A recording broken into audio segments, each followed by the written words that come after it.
So, funny thing happened with me having to get on that next lesson. He didn't have any power. So, we just texted back and forth on Skype for a little bit to answer some questions, but yeah, interesting how that worked out. So, number 3. Okay, so just like number 2, don't worry about doing a metronome with this one right now, okay?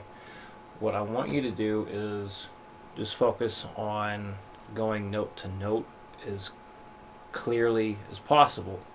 A bit louder than I thought it would be. Okay, so I mentioned keep your fingers down as much as possible. So, yeah, I think we kind of ran out of time on this last night.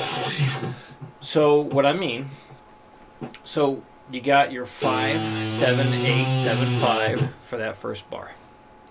So, watch how my fingers move or don't move when I go through that.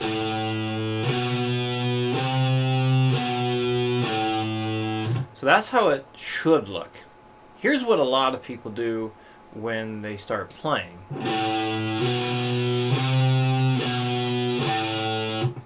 See the difference? Here's how it should look. Here's what a lot of people do instead. So what a lot of people do is they have their fingers fly off the fretboard, and very far too. So keeping the fingers down as much as possible with this is going to help train your fingers to stay close to the fretboard. So this way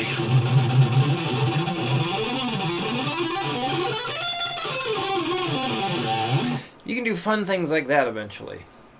And you can't move that fast when your fingers are, jumping off the fretboard really, really far. You have to train your fingers to stay close. Even if you're not playing anything fast, just keeping the fingers close to the fretboard is very helpful, making things a lot easier to play. Okay. So, your index finger, basically, keep it down this entire exercise. There's no need for it to come off the guitar. You're just kind of moving it around from place to place. 12th fret is the highest fret number you'll be going to. So, when you hit your second note, you're going to have 2 fingers down. When you get to that 8th fret, you're going to have 3 fingers down. And then when you go back to the 7, you pick and take your pinky off at the same time. And then getting back to the 5, you take your ring finger off and pick at the same time. So there's a bit of synchronization. Like when you go to put down the next note, you need to have your finger hit at the same moment your pick hits the strings. So what a lot of people end up doing, they'll pick the first note and then they'll put their finger down and then pick, put the finger down, then pick, take the finger off, then pick, take the finger off, and then pick. We don't want that. We need it to be boom, boom, boom, boom, boom. So we're just moving up and back down, different positions in the key of A minor, also known as the key of C. We're going to be doing a lot of stuff in this key. That's because you have all natural notes. There are no sharps, no flats. It's basically all the white keys on the piano. So learning the natural notes on the guitar is just going to make it easier to navigate stuff. So we're staying within this key, so this way you get a much better grasp and understanding of where all these natural notes are. So, enough talking about this. Here's what it should look and sound like. I'm just going to play it slow. And remember, just don't worry about a metronome with this one or number 2. Only number 1. Only number 1. Okay, so here we go.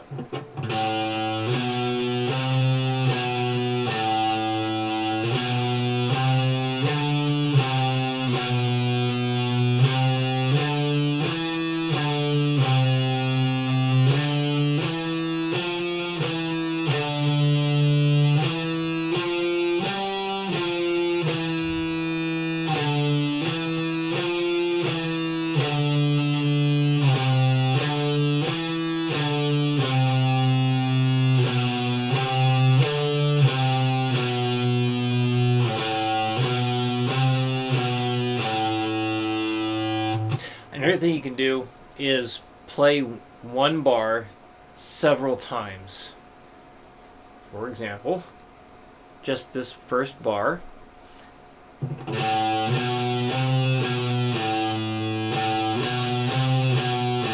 just go at a nice, comfortable pace. So don't be trying to go, none of that yet. We'll get there. Just focus on syncing everything up. Make it sound clear. Make sure that your fingers are staying down and then coming off only when they need to. So let's say this bar feels extra weird. This bar, I highlighted that because you have, going from this first note, you're going up a whole step, which is 2 frets apart, and then another whole step. So there's a bit of a stretch in the hand that has to happen here. Now, I use my first, third, and fourth finger for this whole step stretch. A lot of people need to use their middle finger instead. My wrist does not like this. My wrist needs the ring finger, okay? So I'm able to hit, first, third, and fifth down here fine. If I use this finger, it's kind of weird. It puts a lot of strain on my wrist. And after playing for over 20 years, you tend to pick up some repetitive strain stuff. So just pay attention to what feels comfortable to your fingers, to your hand. See what your hand naturally wants to do for this bar. So you try out first, third, and fourth. You try out first, second, and fourth. Yes, my wrist does not like that. So yeah, just do that and see what feels good to you. Yeah, so just repeat it as many times as you need to until you start feeling comfortable with that bar or any of the bars, really. So let's see what else. I want to make sure I'm not forgetting any questions that you asked. Okay, hang on, here's your email. Working up through the 4 speeds, right? So we talked about that. So working up those 4 speeds. So try the 60 and then try the 80, and if you can do the 80 well, great. If not, then slow it down. Try 70 instead. But eventually, I'd imagine you're going to be doing just fine with those 4 speeds by, the end of the week. So I just want you to be able to play those 4 speeds just to maintain being able to switch those chords and count to 4 and all that stuff. So eventually we'll get more detailed with speeds, moving from one speed to the next and so on. So right now, to sum that up, just try the 60, 80, 100, 120. If any of those speeds is too difficult, like too fast, then throw in some speeds in between, like go 60, 70, 80, 90, 100, and so on. And you can certainly go up by increments of 5 if you find that to be easier for you. Nothing wrong with that at all. Always a good idea to make things as easy as you can on yourself. Let's see. I'm just reading through your stuff again. Oh, lordy. No, don't play each speed for 10 minutes. That sounds god-awful boring. If anything, like 3 good takes with each speed is plenty. Okay? Yeah, just 3 good takes with each speed would be plenty. Yeah, don't play each speed at 10 minutes apiece. No, you will go... I would go crazy doing that one thing like that for 10 minutes. So, yeah, please don't do that to yourself. I don't want you to get bored. Let's see. Also work through the 4 speeds. No, do not do... don't do those 4 speeds for exercises 2 and 3. Because I want you to focus on just making those notes sound as good as possible. So, good question. Yeah, no metronome with exercises 2 and 3. Only metronome with exercise number 1. Let's see. Okay. So, yeah. I guess that last question there kind of doesn't pertain to what we're doing now because you're not going to be playing on beats or anything. So, yeah, I'm using like eighth notes with exercises 2 and 3, and I notated it out that way to make it a little easier to see just the notes, like the tabbed stuff. So try not to worry about what the rhythm is for exercises 2 and 3 right now. Just focus on getting the notes to sound as good as possible. We will absolutely get to counting and understanding those rhythms, but not yet. We're not there yet.